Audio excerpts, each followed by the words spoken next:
Hello friends, मैं भूमिका पांडे आज आप सबके सामने एक टॉपिक डिस्कस करना चाहती हूँ and the name of the topic is prokaryotic cells. Today we will discuss structure of prokaryotic cell, parts of prokaryotic cell and the function of the parts of prokaryotic cells. This is the first layer. This is the first layer for prokaryotic cell. This outermost layer is called as glycocalyx.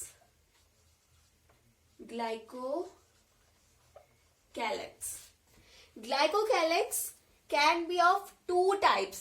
Glycocalyx दो type की हो सकती है.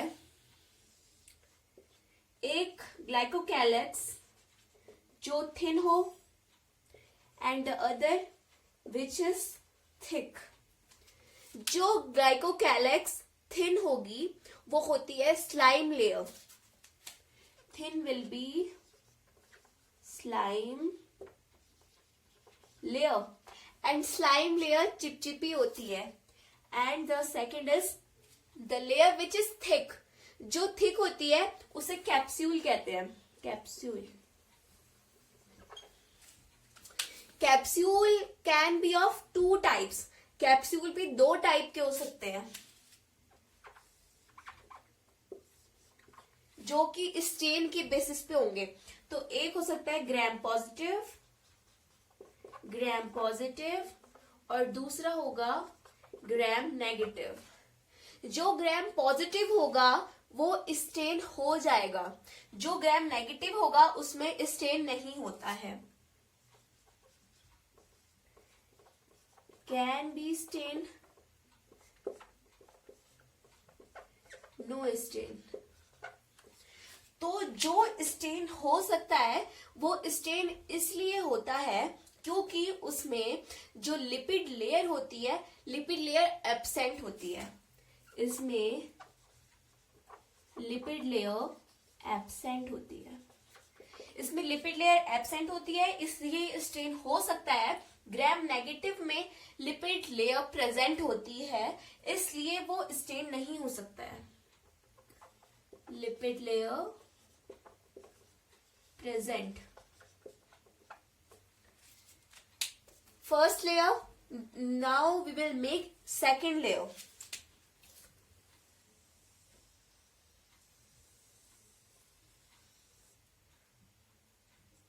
Second layer is the cell wall.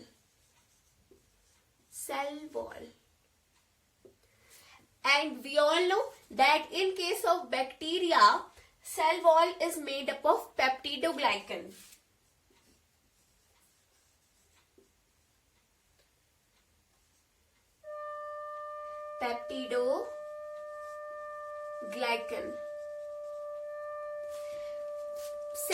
Cell wall के बाद जो third layer आती है inside, the third layer inside is called as plasma membrane. And the third layer is called as plasma membrane.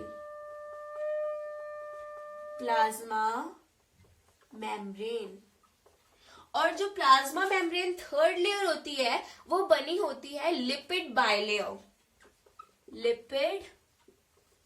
Bilayer. मतलब वो बनी होती है लिपिड से और प्रोटीन से. इसके बाद प्लाज्मा मेम्ब्रेन के अंदर सम इनफोल्डिंग्स होती हैं. तो जो इनफोल्डिंग्स प्लाज्मा मेम्ब्रेन के अंदर होती है उन इनफोल्डिंग को मीजोसोम्स कहते हैं. These are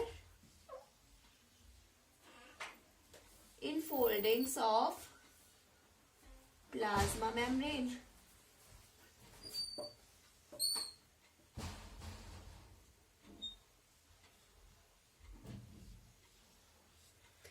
These infoldings of plasma membrane are called as mesosomes. Infolding of plasma membrane. These enfoldings of plasma membrane are called as mesosomes. And there are two functions of mesosomes.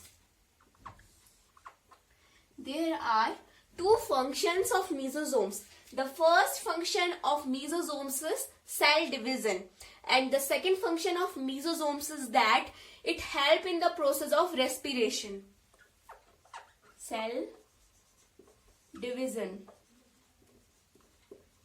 And the second function is that it helps in reproduction. It helps in the process of reproduction. These mesosomes are attached with circular DNA.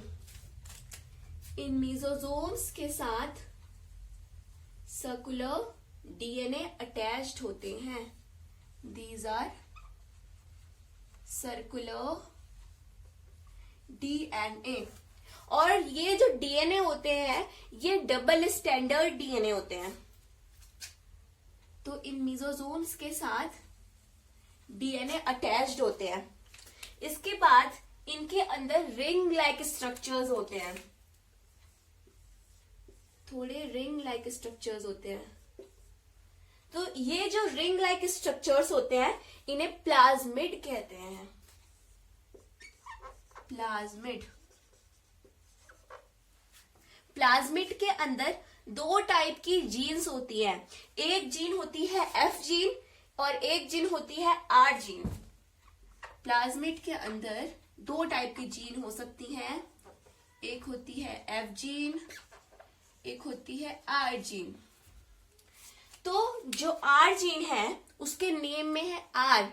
Are means resistance. Resistance. और ये resistance होता है antibiotics के against. मतलब plasmid में अगर are gene है तो उसमें कितना भी एंटीबायोटिक दो उस पर कोई असर नहीं होगा. फिर उसके बाद इसके नेम में एफ प्रेजेंट है. एफ मतलब फर्टिलिटी, मीन्स रिप्रोडक्शन. रिप्रोडक्शन. इसके बाद ribosomes. This is prokaryotic sales. तो प्रोकैरियोटिक सेल्स में होते हैं 70S राइबोसोम्स.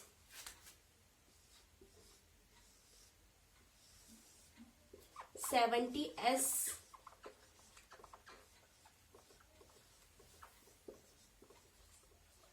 राइबोसोम्स. प्रोकैरियोटिक में 70S राइबोसोम्स होते हैं और यूकैरियोटिक सेल्स में 80S राइबोसोम्स होते हैं.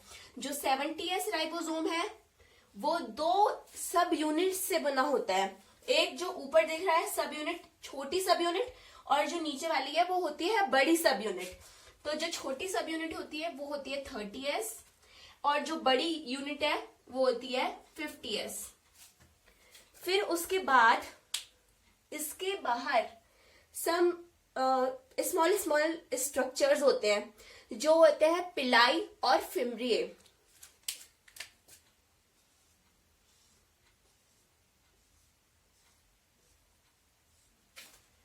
ये जो स्ट्रक्चर है ये है फिम्ब्रिए.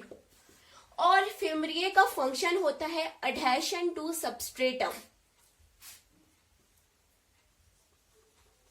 adhesion to substratum.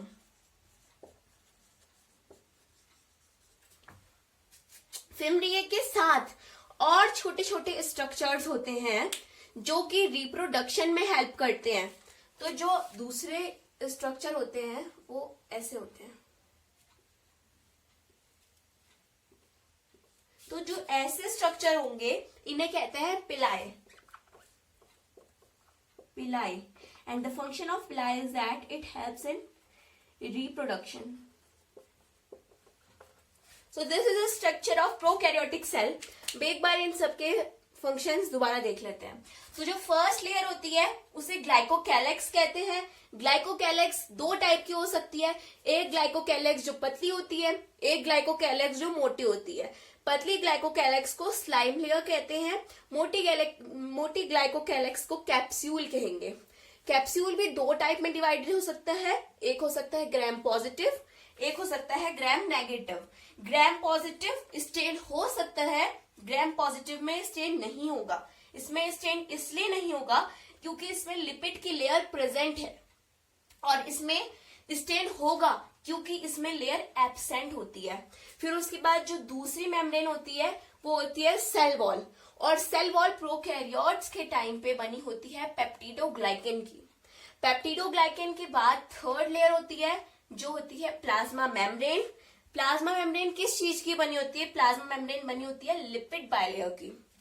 जो प्लाज्मा मेम्ब्रेन होती है अगर वो अंदर की तरफ मुड़ी हुई होगी तो उस स्ट्रक्चर को कहते हैं मीजोजोम्स। मीजोजोम्स के साथ जो सर्कुलर रिंग्स अटैच्ड होंगी उन्हें कहेंगे सर्कुलर डीएनए। साथ में जो रिंग्स टाइप स्ट्रक्चर होंगे उन्हें कहेंगे प्लाज्मिड। प्लाज्मिड में दो टाइप की जीन होंगी, एक होंगी एफ जीन, एक होंगी आर जीन। एफ जीन में एफ है मतलब फर्टिलाइजेशन मींस रिप्रोडक्शन, और आर जीन में आर है मतलब रेजिस्टेंस, और रेजिस्टेंस किसके लिए होगा? एंटीबायोटिक्स के लिए। फिर उसके बाद अंदर 70 राइबोसोम्स होंगे। This is the structure of prokaryotic cell. Thank you.